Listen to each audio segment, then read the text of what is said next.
अस्सलामुअलैकुम व्यूअर्स, बिस्मिल्लाहिर्रहमानिर्रहीम। आज मैं आपके साथ आज की सहरी जो है वो शेयर करने जा रही हूँ। ये हमने पेड़े बना लिए, पराठे सबसे पहले हम बना रहे हैं और इस तरह से लंबे से हमने पराठे को बेल लिया है और इसके अंदर हम फ्रेश क्रीम यूज़ कर रहे हैं और अच्छे से हम एक कोट जो है वो फ्रेश क्रीम का पूरे पराठे पे कर लेंगे और अच्छे से इस पे पूरा लगाने के बाद फिर हम इसको ये देखें, हमने फ्रेश क्रीम को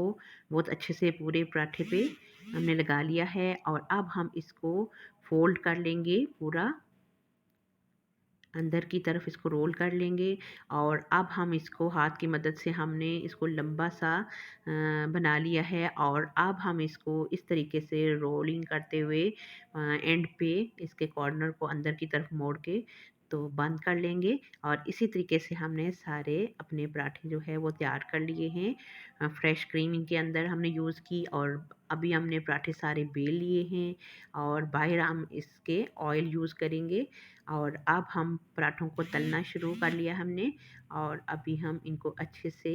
क्रिस्पी सा कर लेंगे, पका लेंगे और फ्रेश क्रीम की बहुत ही खस्ता और बहुत ही क्रिस्पी पराठा तैयार होता है। व्यूअर्स, आप इस रेसिपी को इस तरीके से ट्राई करिएगा तो फिर आपको आइडिया होगा कि इस तरह से पराठा बहुत ही मज़े का और बहुत ही खस्ता तैयार होता है। और हम इसी तरीके से हमने अपने सारे पराठे जो है वो तैयार कर लिए और फिर हमने इनको खूब इंजॉय किया और चूँकि सहरी का टाइम था और हमें हर चीज़ जल्दी-जल्दी करनी थी और इसलिए साथ ही मैंने चाय दूसरी तरफ चढ़ाई हुई है और चाय को बना रही हूँ साथ-साथ। और इसमें हमने 4 कप जो है चाय में दूध शामिल किया और 1 कप हमने पानी इसमें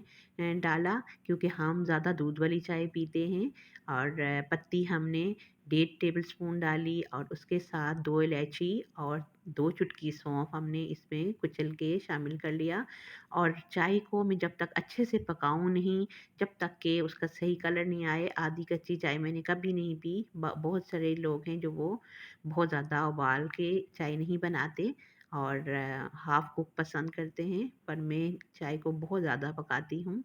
और बहुत ही अच्छे से जब उसका कलर आ जाता है तो फिर उतार लेती हूँ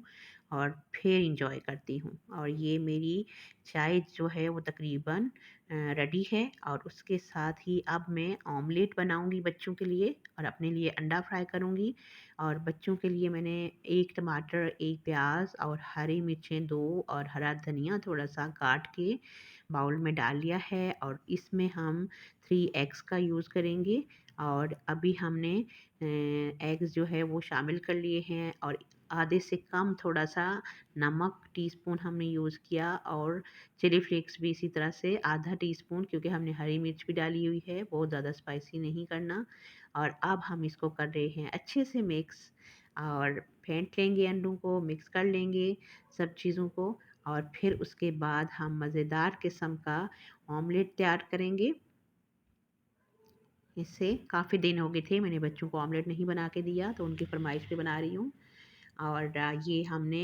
पैन पे अच्छे से जो है वो ऑमलेट फैला लिया है और अब हम जो है ये अच्छे से पक जाएगा तो साइडें हम इसके अंदर की तरफ जो है वो ऑमलेट की फ़ोल्ड कर लेंगे और ये हमने फ़ोल्ड कर लिया और सेंटर से 2 कट लगा के हम इसको उल्टा के अच्छे से इधर ऊपरी साइड से भी पका लेंगे, ऊपर की साइड से। और ये ऑमलेट बहुत ही मज़ेदार किस्म का हमारा रेडी है। इसके साथ ही मैं अपने लिए एग फ्राई कर लूँगी और ये है हम एग फ्राई कर रहे हैं और मैंने अपने लिए एग फ्राई कर लिया और इसके साथ ही अब हमारा टाइम जो है सहरी का बहुत कम रहता है और जल्दी-जल्दी हम हमारे पराठे भी बिल्कुल रेडी हैं और अब हम सहरी कर रहे हैं। इंशाल्लाह फिर मिलते हैं नई रेसिपी के साथ। अल्लाह ने निगहबान।